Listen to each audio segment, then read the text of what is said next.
ઝપટે ઝડપે શત્રુને મારે છલાંગ ફાળ, દુશ્મન દળમાં ઘૂમતો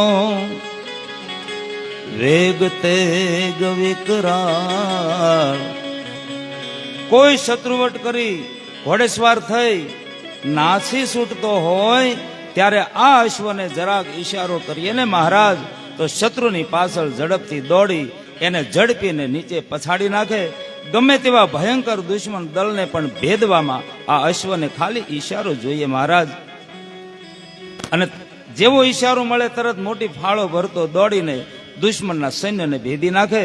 વળી છલાંગો મારી પોતાની ચપળતા હિંમત તેગ વેગ જેવું ખમીર બતાવી દુશ્મનો વચ્ચે ઘૂમી ઝઝૂમી કંઈકને પછાડીને સોસરવો નીકળી જાય મહારાજ. પોતાના પગના પ્રહારમાં પણ પાછો ન પડે એવી જાતનો આ વસેરો છે. આપના બાલકુંવર રામદેવજીને યોગ્ય આ એક ઉત્તમ જાતનો બાલ અશ્વ છે. આના જેવા અશ્વ જગતમાં ભાગ્યે જ જોવા મળે મહારાજ. વજાની આવી વાતો સાંભળી અજમલજીએ પેલો દરજી વખતનો બનાવેલો લીલુડો ઘોડો મંગાવ્યો અને કહ્યું કે જુઓ આ બાલકુંવરનો ઘોડો છે, આનું નામ લીલુડો ઘોડીલો છે. વજાએ કહ્યું કે મહારાજ આ તો રમકડું છે, ક્યાં આ વસેરો અને ક્યાં આ રમકડું? વજા આહિરે આશ્ચર્ય પામતા કહ્યું છે. અજમલજી મહારાજે કહ્યું કે એ રમકડા જેવા ઘોડાને પણ આ રામદેવજીએ રમતો કર્યો છે. આવું સાંભળી વજો મનમાં કંઈક ભાવ કરે છે કે પણ અમે તો જાણીએ જ ને મહારાજ એ રમકડાને રમતા કરે એ તત્વ છે, એ માટે થઈને તો હું આવ્યો છું. વજો આહિર મનમાં એવું વિચારે બોલે છે. અજમલજી મહારાજ બોલ્યા કે તમારે તમારા વસેરાની શું કિંમત લેવી છે એ કહો ને. એટલે વજાએ કહ્યું છે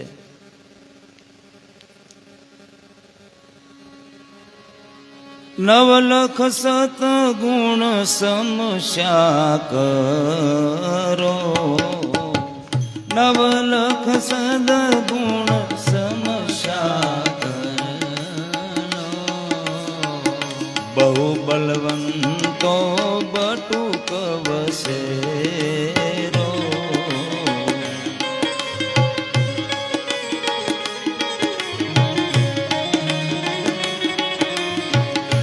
પટ રેવતને બદલે આપો, પટ રેવતને, પટ રેવતને બદલે આપો,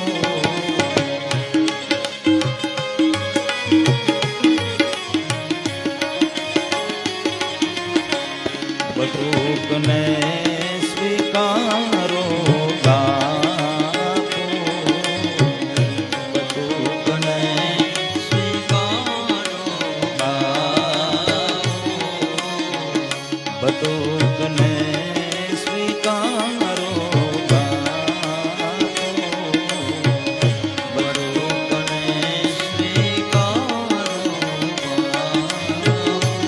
પેલો કપડાનો ઘોડીલો જોઈને વજો આહિર થોડો હસવો પણ છે. રામદેવજી મહારાજ અને એ બટુક વસેરો એ પણ એકબીજાને જાણે છે.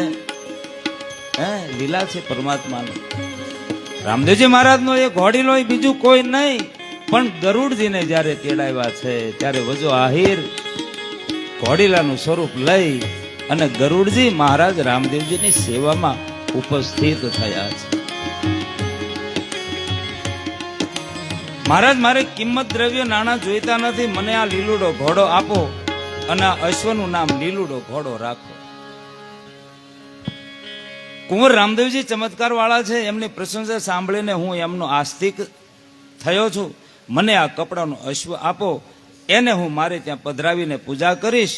વજાએ પોતાના અંતરની ઈચ્છા વ્યક્ત કરી. એ સાંભળી રામદેવજીએ પોતાનો લુગડાનો એટલે કે કપડાનો જે ઘોડીલો છે એ વજા આહિરની સામે આમ ઉચકીને આપ્યો એમ નહીં, પણ એની લગામ જે દોરી જે છે એને આમ ખેંચી અને લીલુડા કપડાના ઘોડીલાને આમ હાંકતો લઈ અને પછી આપ્યો છે વજા આહિરને, હકારીને આપ્યો છે લીલુડો ઘોડો.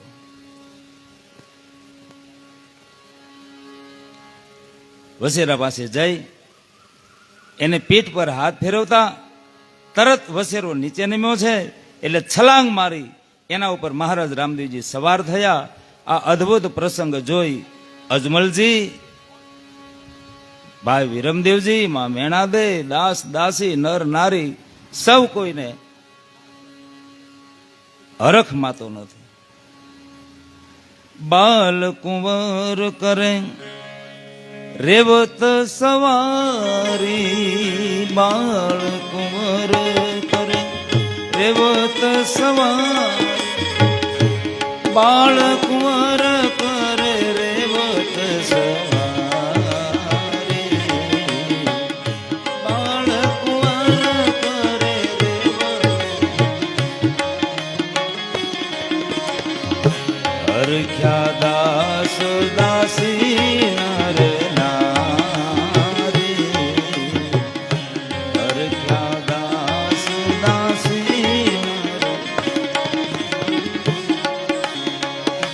ધરી વાગ અજમલ ના લાલે, ધરી વાગ અજમલ ના લાલે, થન ગન રેવત થન ગન ચાલે, થન ગન રેવત થન ગન ચાલે, થન ગન રેવત ચાલે. ઘોડાના ગળે બાંધેલી વાઘ રામદેવજીએ ગ્રહણ કરતા અશ્વ થનગન કરતો ખેલવા લાગ્યો. ત્યારથી લીલુડો ઘોડો એવું નામ પડ્યું અને પેલો કપડાનો જે ઘોડીલો છે એ વજા આહિરને બદલામાં આપ્યો છે. વજા આહિર ઘોડીલો લઈ બધાને નમસ્કાર કરીને વિદાય થાય છે. દ્વારપાળ જે વિજય હતો એ બન્યો વજો આહિર. હતો વસેરો એ જ ગરુડજી, પણ આ વાતને જાણે છે બસ રામાપીર. દ્વારકાધીશનો વિજય નામનો જે દ્વારપાલ, એને પ્રભુની આજ્ઞા થવાથી એ વજા આહિરના નામે જન્મ લે છે અને ગરુડજીએ વસેરા રૂપે જન્મ લઈ અને આ વાતને બસ મહારાજ રામદેવજી જાણે છે. વળી થોડા દિવસ વીત્યા છે. એક નવયુવાન દરબારગઢમાં વળી એક નવયુવાન આવે છે. અજમલજીને આવીને કહે છે, મહારાજ સોરઠમાં વેપાર કરતો અને ગાયોનો સોદાગર અને મારું નામ છે જયંતો. મારે એક બાધા રાખેલી અને એ બાધા મારી ફળી છે મહારાજ, એટલે આ વાસરડી હું અર્પણ કરવા માટે આપને ત્યાં આવ્યો છું. રાજાજી મારવાડ, મેવાડ ને સોરઠ આ બધા પ્રદેશોમાં જેમ ગાયો લઈને કોઈ સારા એવા બળદો લઈને, કોઈ ઘોડા લઈને, કોઈ ઊંટ લઈને જેમ વ્યવહાર કરતા હોય છે, એમ આ જયંતા નામે એક સોદાગર ગાયો લેવી દેવી, ઊંટ લેવા દેવા, આ બધો મારો વ્યવસાય ધંધો છે. અને મેં ઘણા ઠેકાણે એવું સાંભળ્યું કે પોકરણગઢમાં બાળકુંવર રામદેવજી પ્રતાપી છે, જે એમની બાધા રાખે ના તો એના મનના ધાર્યા બધા કામ સફળ થાય છે. મારી પાસે એક એવી વળોરી ગાય હતી. વળોરી ગાય જીવનભરની વંજા, અને એને કાનકુંવર પણ કહેવામાં આવે છે. પણ મેં મહારાજ એવી બાધા રાખી કે જો આ ગાયને વાસરડું જન્મે તો પહેલું બચ્ચું પીર રામદેવને હું ભેટ ધરીશ અને પછી જ દૂધ ખાઈશ. અને મહારાજ આ મારી બાધા ફળી. ગાયે વાસરડીને જન્મ આપ્યો. આ વાસરડીનું નામ મેં રામેતી રાખ્યું છે અને એ વાસરડી શ્રી રામદેવજીને ભેટ ધરી મારી બાધાને હું પૂરી કરવા માટે આવ્યો છું. તો મહારાજ આ વાસરડી સ્વીકારો. વળોરી ગાવડી થય ફળતી, વળોરી ગાવડી, વળોરી ગાવડી થઈ ફળતી.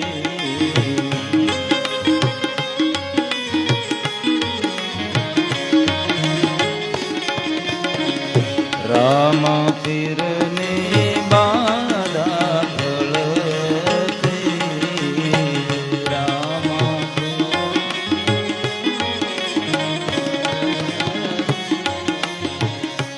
અમરાપુરનો છું ગામેથી,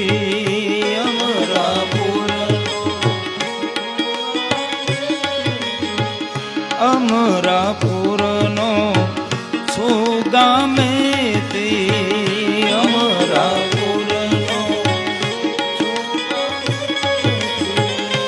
અમરાપુરનો છું ગામેથી,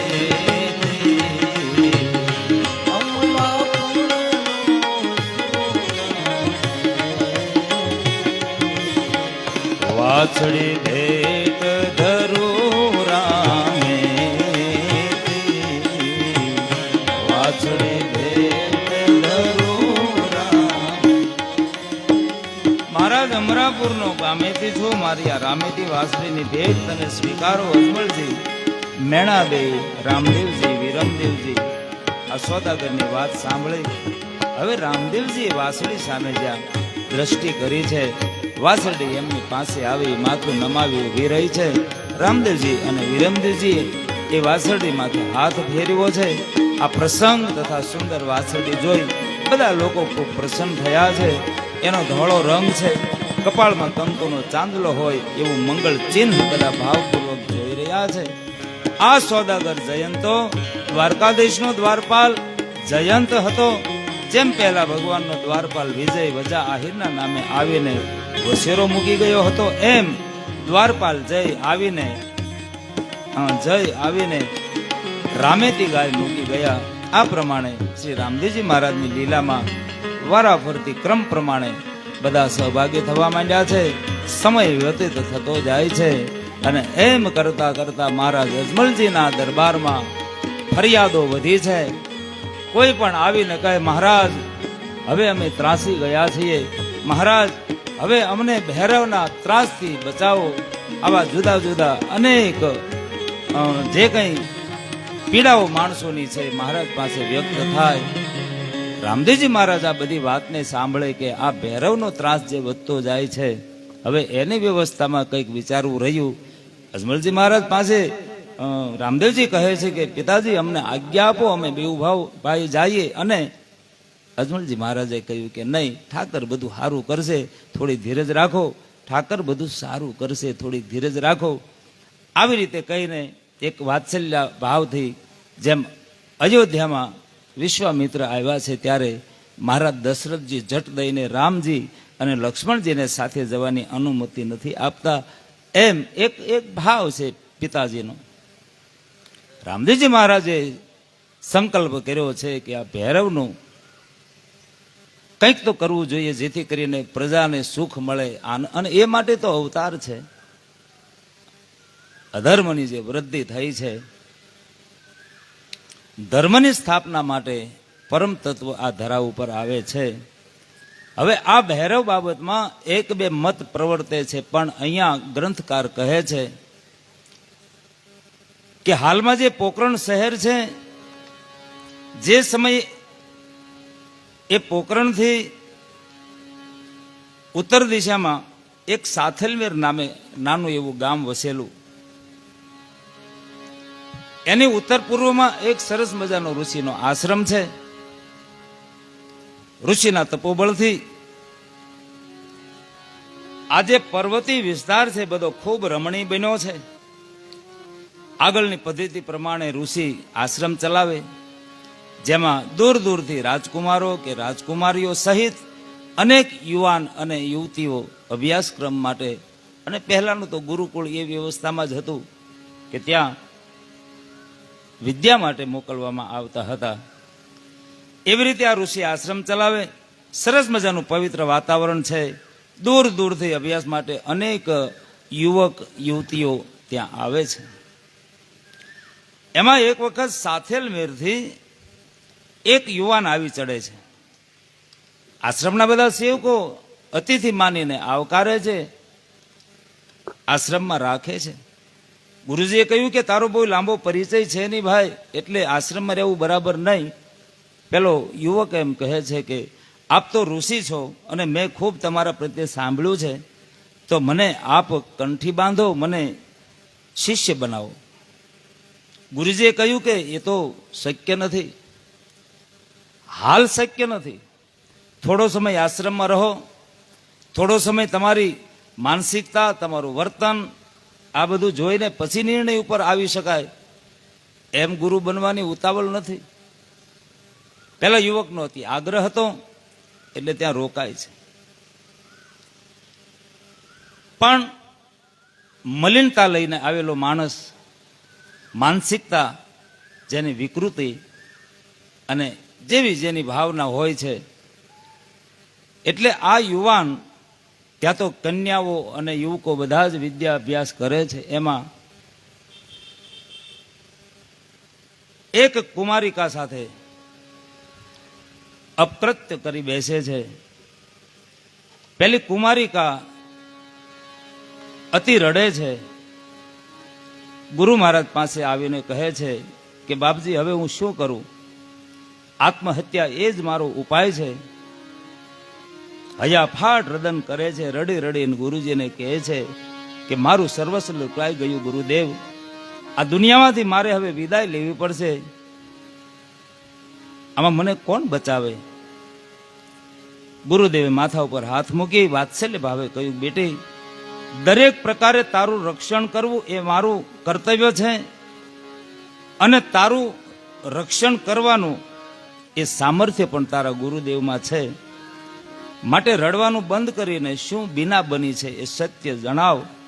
ઋષિના મુખે આ શબ્દો નીકળતા કુમારિકાએ આપ વીતી કઈ સંભળાવી છે. અને વાત પૂરી થતા એકદમ દોડીને પોતાની કુટીરમાં કુમારિકા જતી રહે છે. અને જતા જતા પેલો યુવક જે આશ્રમમાં આવેલો એનું નામ કુમારિકાએ આપ્યું છે.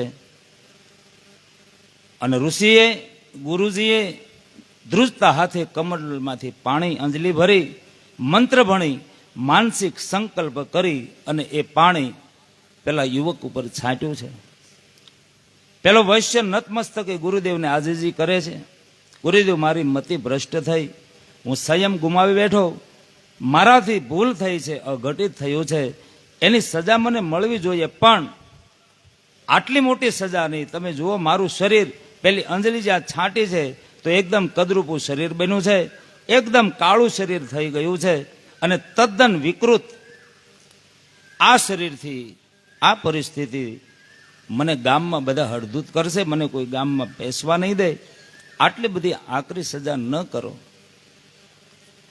ત્યારે ઋષિએ કહ્યું કે તારે હવે ગામમાં જવાની જરૂર જ નથી, આ જંગલમાં તું ભટક્યા કરજે. પેલો યુવક કહે છે ગુરુદેવ હું તમારો સેવક તો છું જ ને, ભલે તમે મને, પણ હું તમારા શરણે તો આવ્યો છું, ગમે એમ તો તમારો સેવક છું, કંઈક રસ્તો કરો, મારા ભૂલનું હું પ્રાશ્ચિત કરું છું, અને તમારા વિના આ પાપીનો બીજો કોઈ ઉદ્ધાર ન કરી શકે એ પણ મને ખ્યાલ છે. ઋષિના ક્રોધનો આવેશ થોડો સેમ્યો છે. પેલા યુવકને કહે છે કે આ અવસ્થામાં જ તારે જીવન પસાર કરવું પડશે. હવે મારી પણ અવસ્થા થવા આવી છે, અને શુદ્ધિ માટે આ આશ્રમ જે ગુરુકુળ છે એનું હું સમાપન કરું છું. હવે અહીંથી હું પણ સ્થળાંતર કરું છું. સંપૂર્ણ જંગલનો વિસ્તાર હવે તારું નિવાસસ્થાન થશે, અને અંતિમ સમયે તારો ઉદ્ધાર થશે. બસ આટલું કહીને પેલા ઋષિ એ ગુરુકુળ છોડીને સમાપન કર્યું છે ગુરુકુળને. જંગલમાં જે લીલી હરિયાળી હવે ઓછી થવા માંડી, જળાશય, પ્રાકૃતિક સૌંદર્ય બધું લોપ થવા માંડ્યું. વખત જતા ભયંકર બિહડ જંગલ બન્યું છે. અને આ માણસ ખરેખર તો માણસ જ હતો. અને રાક્ષસ એટલે એને કઈ શિંગડા હોય તો જ રાક્ષસ કહેવાય એવું નથી સાહેબ. જેની વાણી, જેનું વર્તન, જેની દ્રષ્ટિ, જેની અંદર વક્રતા છે, બસ આ જ રાક્ષસ. રાક્ષસને કઈ. અને પછી તો આ માણસ પોતે પોતાને જ એટલો વિકૃત ને એવો રાક્ષસ જેવો સમજવા માંડ્યો કે હવે એને અન્ન તો મળતું નથી, એટલે હવે માંસાહાર શરૂ કર્યો છે. કોઈની ગાય, કોઈની ભેંસ, કોઈની બકરી, જે કંઈ જ્યારે જે મળે છે એમ પેટ ભરે છે. અને એકદમ હવે વિકરાળ શરીર થયું છે. અને આ ફરિયાદ વારંવાર, કોઈ કહે અમારી ભેંસ આજે લઈ ગયો છે, કોઈ કે આમ થયું, કોઈ કે આમ થયું. અજમલજી મહારાજના દરબારમાં દરરોજ ફરિયાદો આવ્યા કરે છે. અને હવે ગ્રંથકાર કહે છે કે આ સમય જ્યારે ભેરવાની એ ફરિયાદો વધારે વધી અને રામદેવજી મહારાજ જ્યારે ગેડી દડાની રમત રમતા રમતા ભેરવા પાસે પહોંચે છે, એ વખતે ભગવાન રામદેવજીની ઉંમર 16 વર્ષની છે. મહારાજ રામદેવજીએ વિચાર્યું કે હવે ભેરવાનો સમય પાકી ગયો છે. જોર જુલમથી પ્રજાજનો તાહીમાં પુકારી ઉઠ્યા છે. એને ભંડારવાથી એની મુક્તિ મળશે. મારવાનો વિચાર નથી કર્યો. એને ભંડારવાથી સમાજને મુક્તિ મળશે, પ્રજાને રાહત થશે. એક દિવસ વિરમદેવજી અને રામદેવજી બંને ભાઈઓ પોતપોતાની ટીમ કરીને ગેડી દડે રમે છે. રમતમાં એવા મશગુલ બન્યા છે, ગામથી ઘણા દૂર નીકળી ગયા છે. જ્યાં રમતા હતા ત્યાંથી ભેરવા રાક્ષસ વાળું જંગલ દૂર હતું, પણ ત્યાં જવા માટે જ રામદેવજી મહારાજે આજે રમતનું આયોજન કર્યું છે.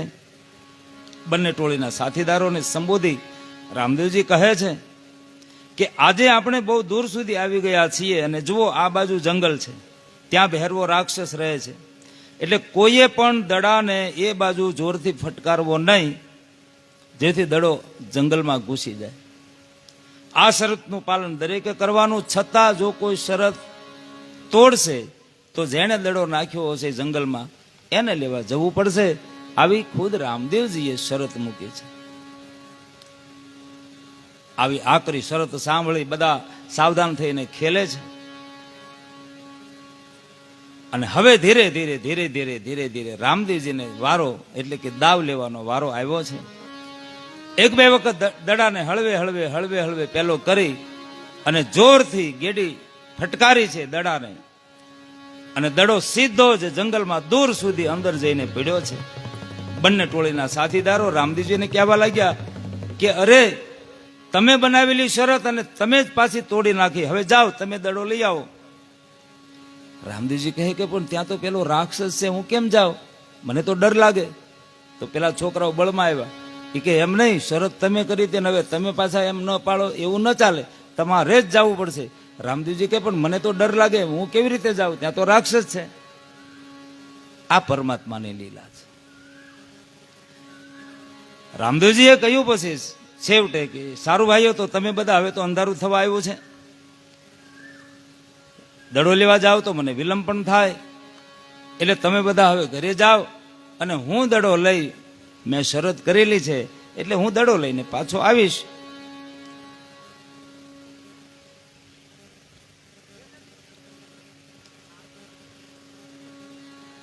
તમારે કોઈને મારી પાછળ જંગલમાં આવવાનું નથી.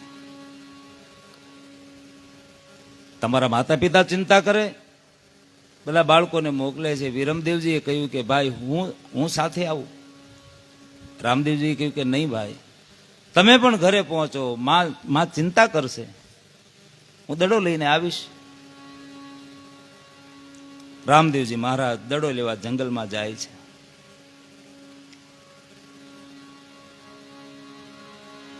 ઘણી વાર લાગી. જંગલની અંદર પંથ કાપતા કાપતા રામદેવજી મહારાજ, દડો તો ખાલી નિમિત્ત હતું. આજ ભૈરવને, મહારાજ રામદેવજીને ભૈરવની ઉપર કૃપા કરવી હતી. આ બાજુ માં મેણાદેવ ચિંતા કરે, વિરમદેવજી એકલા ઘરે આવ્યા. અને જ્યાં ખબર પડી કે દડો લેવા રામદેવજી અંદર ગયા છે, માની આંખ ભીની થઈ ગઈ. અરે ભાઈ, ત્યાં તો પેલો રાક્ષસ રહે છે અને એ રામદેવજીને તો એક કોળિયામાં ખાઈ જાય. ભાઈ તું એમ ચિંતા કરતા કરતા માં રડવા માંડ્યા છે. વિરમદેવે માતા પિતાને આશ્વાસન આપીને કહ્યું કે ધારણા રાખો, રામદેવજી કોઈ સાધારણ માનવી થોડા છે માં, પણ તમને જે ચિંતા છે તમે ધીરજ રાખો, હમણાં જ વૈયા આવશે. છતાં વધારે ચિંતા કરે છે. ત્યારે વિરમદેવજીએ કહ્યું કે ભેરવો રાક્ષસ એમને કંઈ ન કરી શકે માં, પણ આજ ખુદ ભેરવાનું જ આવી બન્યું છે, એટલે કે એનું હિત થવાનું છે. આ બાજુ રામદેવજી ઉજ્જડ વનમાં જાળા ઝાંખરા ઠેકતા ઠેકતા જંગલની અંદર આગળ વધ્યા છે. પવનના સુસવાટા, ઝરડા જેવી ઝાડની બધી ડાળીઓ છે, જાણે અંધારી રાતના ભૂતડા નાચી રહ્યા હોય એવું દેખાય છે. ઘોર અંધારું છે. થોડે દૂર રામદેવજી ગયા, એક અગ્નિનો પ્રકાશ દેખાયો. જઈને જુએ છે તો એક જટાધારી ઋષિ ધ્યાનસ્થ બેઠા છે. બાજુમાં ધૂણો સળગી રહ્યો છે. મહાત્માજીને નમસ્કાર કર્યા છે. ઓમ મહાપુરુષાય નમઃ વંદન કર્યા છે. ધીરે રહીને આંખ ખોલી સામે રામદેવજીને જોયા. મહાત્માએ કહ્યું કે અરે, અહીંયા સુધી આવવાની હિંમત કરનાર તું કોણ છે ભાઈ? મહારાજ રામદેવજી હસતા હસતા કહ્યું, મહારાજ, હું રાજા અજમલજીનો નાનો પુત્ર રામદેવ છું. ઋષિ કહે, સંત કહે, પરંતુ અત્યારે જ્યાં દિવસે માનવી તો શું ચકલી ફરકી શકે નહીં, આવા ઉજ્જડ ને ભયંકર જંગલમાં અંધારી રાતે શા માટે? બાપુ, મારા દડાની શોધમાં આવ્યો છું. ગેડીના ફટકાથી દડો જંગલમાં આવ્યો છે. શરત કરેલી હતી, શરત હું ચૂકી ગયો, એટલે દડાની શોધમાં અહીંયા સુધી આવ્યો છું મહારાજ. એક તો વિકરાળ જંગલ, અંધારી રાત, એમાં રસ્તો ન દેખાવાથી ભૂલો પડી ગયો છું. સદનસીબે આપણા ધૂણા પાસે આવી ગયો. આટલો ભાગશાળી થઈ ગયો. આજની રાત મને આપના પાસે રહેવાની અનુમતિ આપો મહારાજ. સવારે હું ફોં ફાટતા અહીંથી જતો રહીશ. તમારું શરણ મળ્યું છે આ જંગલમાં, એ કાયમ માટે હું યાદ રાખીશ. અને આ ધૂણો એ બાબા બાલીનાથનો છે. બાબા બાલીનાથ આ કિશોર રામદેવજીની આત્મનિર્ભયતા, વિનયથી એકદમ પ્રભાવિત થયા. રામદેવજીનું પ્રભાવિત મુખમંડળ આભા જોઈને બાબા બાલીનાથને લાગ્યું કે આ કોઈ સાધારણ બાળક તો નથી, કલ્પી ન શકાય એવી વિરલ વિભૂતિ છે. બાબા બાલનાથજી ઉભા થઈને રામદેવજી મહારાજને આવકારે છે કે આવો બેટા, તારા અને તારા શબ્દોના પ્રભાવથી હું ખૂબ રાજી થયો છું. આ વિકરાળ વેરાન ડાકણ ડાચું ફાડીને બેઠી હોય એવો આ ઉજ્જડ અને અરેડાટ વનમાં હું અને ભેરવો રાક્ષસ બે જ રહીએ છીએ. આ જંગલના બધા જાનવરોને ભેરવાએ ફાડી ખાધા છે. માણસ જાત તો ધોળા દિવસે અહીંયા ફરકે નહીં. આજુબાજુના 12 ગામના ઘેરાઓમાંથી જીવ લઈને બધા ભાગી ગયા છે. તારા જેવા વીર પુરુષને આશરો આપતા હું ધન્યતા અનુભવું છું. મહારાજ રામદેવજી બાબા બાલીનાથને ચરણ સ્પર્શ કરી પગે લાગી રજ ચડાવી છે. ઉભા થઈ 2 હાથ જોડી વંદન કરી અને બેઠા છે. મહારાજ, આજે મારો દડો ખોવાયો ને એને હું શુભ નિશાની માનું છું. ઘણી વખત મારા તમારા જીવનમાં પણ કોઈ એવી ઘટના બને ને તો થોડીક ધીરજ રાખવી, એની પાછળ કંઈક શુભ થવાનું હોય. થોડી ધીરજની જરૂર હોય. આ દડો આવી રીતે ન અહીંયા ફેંક્યો હોત તો આપના દર્શન મને કેમ થાત? આપ જેવા મહાપુરુષના દર્શનનો, સત્સંગનો લાભ મળ્યો. કૃપા કરી આ બાળકને આપ ગુરુ જ્ઞાન આપી અમૃત પીવડાવીને પાવન કરો. બાબા બાલનાથજી પોતાનું અતાગ આત્મજ્ઞાન ને સિદ્ધિને શોભાવે એવા સમર્થ શિષ્યને જોઈ ખૂબ આનંદમાં આવ્યા છે. રામદેવજી મહારાજને સંબોધન કરતા કહે છે કે હે તેજસ્વી બાળક, તું પોતે જ સ્વયં જ્ઞાની, આપ સ્વયં પોતે પરમ જ્ઞાની દેખાવ છો, વળી ગુરુ ધારણ કરવાની આપને શું જરૂર? આવું બાલીનાથ બોલ્યા છે. શું કામ? તો કે ખાતરી થઈ ચૂકી હતી કે બાળક ઉંમરમાં ભલે નાના છે પણ સ્વયં પૂર્ણ કક્ષાએ સ્થિર છે. વધુ ખાતરી કરવા માટે રામદેવજી મહારાજને પ્રશ્ન પૂછે છે. ત્યારે પ્રત્યુત્તર આપતા રામદેવજી મહારાજ કહે છે કે ભગવાન સાંભળો, સદાશિવે માં પાર્વતીને ગુરુ મંત્ર આપ્યો ત્યારથી આદિ કાળથી ગુરુ શિષ્યની પરંપરા ચાલે છે ને? તો કે હા. તો આપ મને પણ ઉપદેશ આપો. બાલીનાથજી રામદેવજીનું કોમળ શરીર, કોમળ અવસ્થા, મનમોહક ક્રાંતિ જોઈને પ્રભાવિત થયા છે. વળી જ્ઞાન સબર વાણી સાંભળીને અનહદ આનંદમાં આવ્યા છે.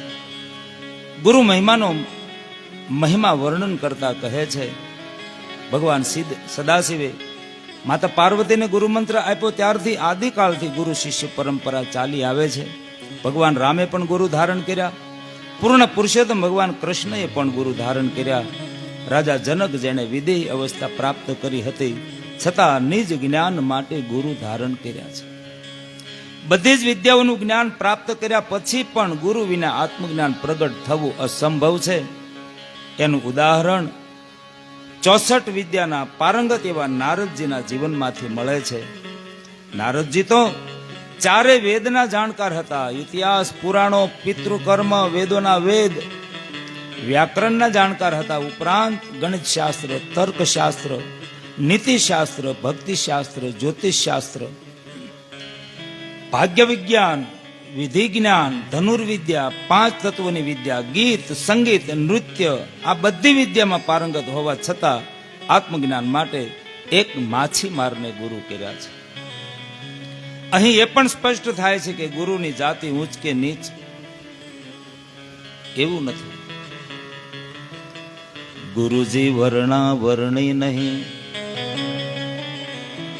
ગુરુ નહીં પંથ કે ધર્મ, સમજણ ચેતન રૂપ की वाकी समझ लो मरम, वाकी समझ लो मरम, चरम शुद्ध नैनो होवे, सकल जगत के फंद उपाधि सब ही खोवे, कहता सोदर्शी दीन गुरु है वास फूलन की, कर निश्चय पहचान ले, यही है राह मिलने की, यही है राह मिलने. સદગુરુ એ પદ છે. સદગુરુ એ કોઈ શરીર નથી, પદ છે. એ ઉચ્ચ ન હોય, એ નીચ ન હોય.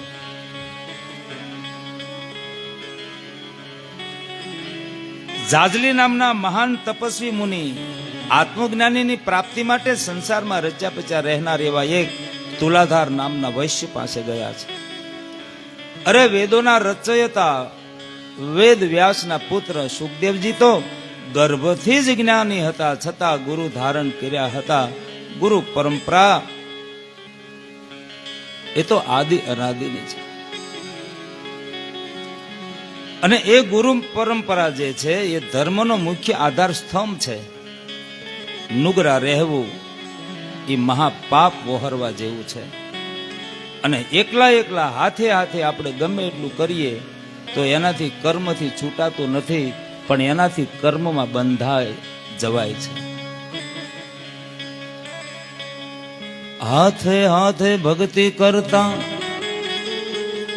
ઉલટો કર્મ માહી બંધાય, સદગુરુ વિના કોણ સમજાવે આ ભક્તિનો મહિમા.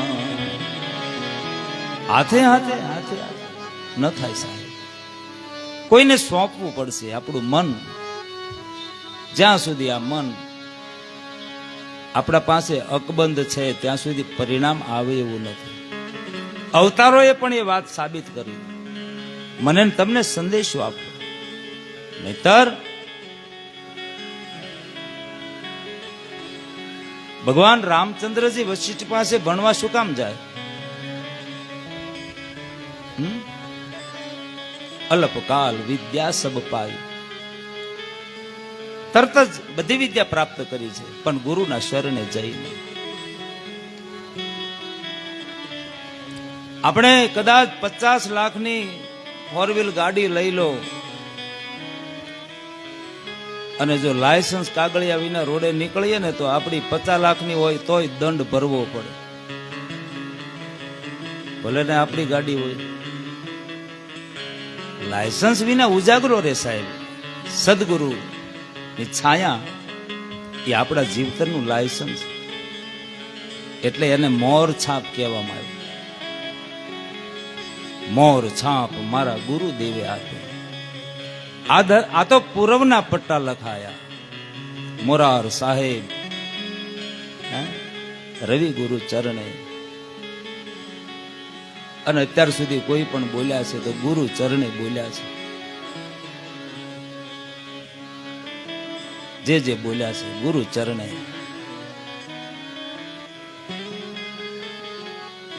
નુગ્રહ હમકો મત મિલો, પાપી મિલો 1000. 1000 પાપી ભલે મળો પણ નુગરો માણસ ન મળશે. નુગ્રહ હમકો મત મિલો, પાપી મિલો 1000. એક નુગરે पे शीश पर लक्ष्य पापी का भार. બાબા બાલનાથજી હવે વિધિસર રામદેવજી મહારાજને ગુરુ મંત્ર આપે છે અને કહે છે કે મહાધર્મના પાઠ પૂજાની આરાધનામાં જ્યોતિ સ્વરૂપી તમારા નિજ સ્વરૂપની આરતી પૂજા થશે. આવું મને સૂજી આવ્યું છે. બાબા બાલનાથજી મહાધર્મના મૂળભૂત સિદ્ધાંત રામદેવજીને સમજાવે છે. સત્સંગ ચાલે છે અને એ શાંત વાતાવરણમાં હવે થોડો સલવળાટ આવ્યો છે. જોરથી આંધી શરૂ થઈ, કાંકરાને ધૂળ ઉડવા માંડ્યા, વૃક્ષની ડાળીઓ ડોલવા લાડી. ધાવ ધાવ ભયંકર ગર્જના કરતો ભૈરવ આશ્રમની ધૂણાની તરફ આવી રહ્યો છે. બાબા બાલનાથજીએ સમય ચૂકતા વાપરી રામદેવજીને પોતાની કંથા એટલે કે ગોદડી ઓઢાડી કહ્યું કે તમે જ્યાં સુધી હું ન કહું ત્યાં સુધી શાંતિથી સૂઈ રહેજો, સળવળતા પણ નહીં. રામદેવજી મહારાજે કહ્યું કે હું બોલું નહીં, બોલવાનું નહીં, સળવળવાનું નહીં, બોલવાનું નહીં. રામદેવજી મહારાજ ગુરુ મહારાજના આદેશ પ્રમાણે કંથા ઓઢીને સૂતા છે. ભયંકર ભૈરવાની ભેંકાર એ ભૂમિમાં ધૂણી ધખાવીને બેઠેલા ગુરુ બાલીનાથ એ કઈ જેવા તેવા પુરુષ નથી, સમર્થ સિદ્ધ પુરુષ છે સાહેબ. રામદેવજીને પોતાની કંથા ઉડાડી આ બાજુ ભયંકર ગર્જના કિક્યારી કરતો ભૈરવ રાક્ષસ આવે છે. બાબા બાલનાથજીને ઉદ્દેશીને બોલે છે, ગુરુદેવ આજ મને તમારી ઝૂંપડીમાં માણસની ગંધ આવે છે, જલ્દી એ માણસ મને બતાવો, મારે એને ખાવો છે, ખૂબ જ મને ભૂખ લાગી છે. બાબા બાલનાથજી મૌન રહે છે, સ્થિર નજરે ભૈરવને જોયા કરે છે. ભૈરવને કઈ જવાબ ન આપ્યો, એકદમ ધૂંધવાઈ ઉઠ્યો છે, ત્રાડ નાખી ઝૂંપડીમાં ઘૂસ્યો છે અને અંદર આવી ઝૂંપડીમાં જ્યાં જુએ તો ગોદડી ઓઢીને કોઈ સૂતું છે. ભૈરવાએ ગોદડીને હાથ અડાડ્યો. રામદેવ જરાક સળવળ્યા, ગોદડી ઊંચા નીચી થવા માંડી. આ જોઈને ભૈરવો જોર જોરથી હસવા લાગ્યો, કહેવા લાગ્યો કે મારી ગંધ મને જે આવતી હતી બરાબર, અહીંયા કોઈ માણસ સૂતેલો છે અને ઉપરથી કંથા એટલે કે ગોદડી ખેંચવા માંડ્યો છે. બોલતો જાય છે, જટ ઉભો થઈ જા, જે હોય તે હાલ આપણે બે પેલા કુસ્તી કરી લઈએ. રામદેવજી હજુ કઈ બોલ્યા નથી, છાનામાના સૂતા છે. ભૈરવો એક ઝાટકે હમણાં જાણે ફેંકી દે છે ગોદડીની સાથે. રામદેવજીને પણ આટલું બધું જોર કરે છે, ગોદડી ખેંચવા લાગ્યો. પરસેવે રેબ જેબ થયો છે. જેમ જેમ ખેંચે એમ ગોદડી લંબાતી જાય છે. જેની માથે ગુરુની છાયા હોય, જેને માથે ગુરુનો હાથ હોય, અહીંયા એક અર્થ એવો છે કે જગત એની આબરૂ ગમે એટલી ખેંચવા મહેનત કર્યા કરે સાહેબ, જેને ગોદડી કંથા ઓઢી ગુરુદેવની, એની આબરૂને ઉની આંચ નો આવે સાહેબ. ગોદડિયું કંથાઓ ખેંચવા વાળા પરસે રેબજેબ થાય, બાકી ગુરુની છાયામાં જે હુતા હોય એની આબરૂ કોણ ખેંચી શકે સાહેબ? રામદેવજી મહારાજ કંઈ પણ બોલ્યા નથી, શાંતિથી. ગુરુ મહારાજે કહ્યું કંઈ બોલવાનું નથી, આજ્ઞા પાળી છે બરાબર. પેલો પરસેવે રેબજેબ થયો. હવે ભેરવો ત્રાડ નાખીને બોલે છે, ગુરુદેવ આ તમારી કંથા લઈ લ્યો. એને કહ્યું કે તું લઈ લે ને, તારામાં તાકાત હોય તું લઈ લે. હવે હું થાકી ગયો, મારાથી કંથા આવતી નથી, તમે આ તમારી કંથા ખેંચી લો અને પછી હું પહોંચી વળું. તમને તો હું પહોંચી વળું નહીં, નહીતર હમણાં હું તમારા ઉપર પણ પ્રહાર કરું અથવા તમને આજ્ઞા કરું. પણ રામદેવજીને લાગ્યું કે હવે વિલંબ કરવામાં વાર નથી, સાર નથી, અમુક સમયે વિલંબ થઈ જાય બરાબર નહીં. રામદેવજી મહારાજે વિચાર્યું કે હવે વિલંબ ન કરવો જોઈએ. જરાક પોતાનો પગ એ કંથાની બહાર કાઢ્યો છે, એ પગને બહાર કાઢ્યો. ભેરવાએ જોયો અને એને એમ થયું હમણાં પગનો અંગૂઠો પકડી ખેંચીને બહાર કાઢી લઉં. એમ કરીને જે અંગૂઠો પકડવા જાય, મહારાજ રામદેવજીએ પોતાના અંગૂઠો પેલી આંગળી બેની વચ્ચે ભેરવાની આંગળીને કેવી રીતે દબાવી, એટલે પેલો ભેરવો ત્રાડ નાખી ગયો. અરે મરી ગયો રે. મહારાજ રામદેવજી કે હજી તો તારી આંગળી જ પકડી છે, હમણાં તને હું આંખો પકડું છું ને. પોતાનો જમણો પગ ભેરવાનો હાથ ફસાણો, બંને હાથ રામદેવજી મહારાજના પગને પકડીને ખેંચે છે. એટલે પહેલો અર્થ એવો થયો કે ભેરવો બે હાથે રામદેવજી મહારાજના ચરણ પકડીને આધીનતામાં આવી ગયો છે. પહેલો અર્થ એવો થયો જાણે એમ કહેતો હોય ગમે એવો જીવ છું, પણ બાપા હવે જો તમે નહીં તારો તો આ જગતમાં બીજો કોણ મને તારશે. પણ બે હાથે પગ પકડી રામદેવજીને જ્યાં ખેંચવા જાય, પેલો હાથ છૂટતો નથી, જાણે લોખંડમાં ફસાઈ ગયો હોય એમ અંગૂઠાની આંગળીની વચ્ચે હાથ ફસાણેલો. મહારાજ રામદેવજીએ જરાક ઢીલ મૂકી, હાથ ખેંચાણો, એ જેવો છૂટ્યો એટલે મઢુલેમાંથી બહાર નીકળ્યો. બહાર નીકળીને દોડ્યો છે કે હવે હું મારો જીવ બચાવીને ભાગું. પણ આ બાજુ રામદેવજી મહારાજ ઝૂંપડીમાંથી જેમ જેમ જેમ ભાથામાંથી બાણ છૂટે, જેમ ભાથામાંથી બાણ છૂટે એમ ઝૂંપડીમાંથી મહારાજ રામદેવજી છલાંગ મારીને બહાર નીકળ્યા છે. આગળ ભેરવો, પાછળ રામદેવજી. જાળા ઠેકતો જાય છે ભેરવો, પાછળ રામદેવજી મહારાજ પણ મુઠ્ઠીઓ વાળીને માં મેણા દે દૂધ પાયું, માખણ પાયું છે, ખવડાવ્યું છે. અને પોતાની જે એક આભા છે, જે ઐશ્વર્ય છે, દોડતા દોડતા ભૈરવને થયું કે હવે તો હું શું કેટલું દોડી શકું. અને આમ જ્યાં વિચારે છે ત્યાં રામદેવજી મહારાજ કોને ખબર, ભૈરવાને કઈ ખબર રહી નહીં, મોટી છલાંગ મારી અને ભૈરવાને પીઠ ઉપર આવી એક પ્રહાર કર્યો છે. ભૈરવો ધરતી ઉપર રામદેવજી મહારાજ અને કહ્યું કે બોલ ભૈરવ હવે શું કરવું. ભૈરવાએ બે હાથ જોડી રામદેવજી મહારાજને પગે લાગે છે. બોલીએ રામદેવજી મહારાજ કરગરે છે, પ્રાર્થના કરે છે, મહારાજ મેં બહુ કુકર્મ કર્યા છે, ઘણા ગોજારા કામ મારાથી થયા છે, મારા પાપનો કોઈ આરો વારો નથી, પણ અંતિમ સમયે આપના દર્શન થયા છે, હું પાવન થયો. પ્રભુ ગરીબની એક જ અરજ છે, મારા અંતિમ સમયને સુધારી અને પાવન કરો. રામદેવજી મહારાજને ભૈરવ જ્યારે પ્રાર્થના કરે છે ત્યારે ભૈરવને પૂછે છે તારું રહેણક તો હશે ને, ક્યાં રહે છે ભાઈ?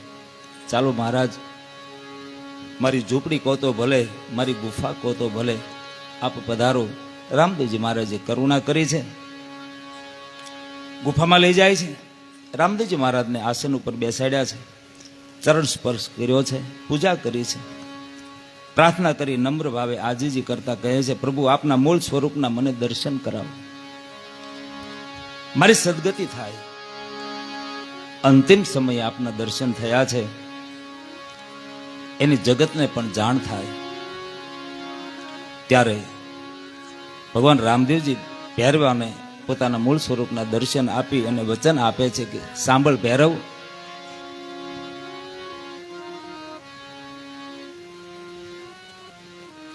જ્યારે જ્યારે રણુજામાં મેળો ભરાશે ભાદરવા મહિને,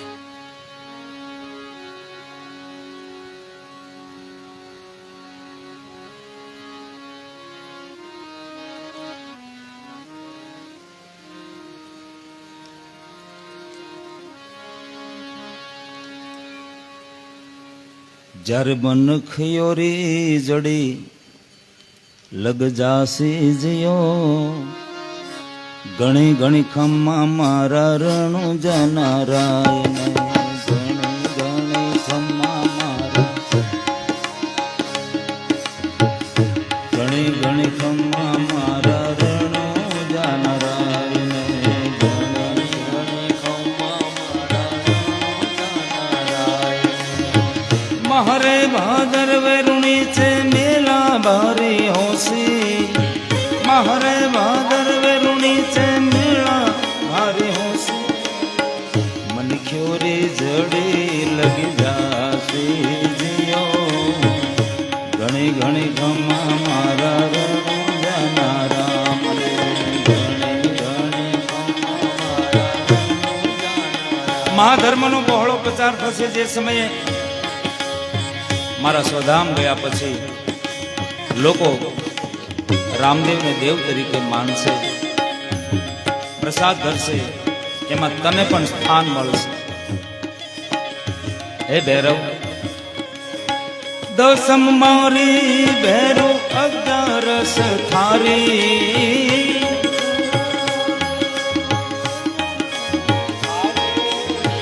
દસમ મારી ભૈરવ અગિયારસ તારી, દસમ માનખીયો ભક્તને દેશી જીયો, ઘણી ઘણી ખમ્મા મારા દ્વારિકા નાથને, ઘણી ઘણી ખમ્મા મારા દ્વારિકા. પોકરણગઢ પર રાજ જો કરેગા, પોકરણગઢ રાજ જો કરેગા, અને હવામણ બાકડા દેશી જીયો, ઘણી ઘણી ખમ્મા મારા રણુજા નારાયણ, ઘણી ઘણી ખમ્મા મારા રણુજા નારાયણ. બાકડાનો પ્રસાદ તને મળશે, દસમનો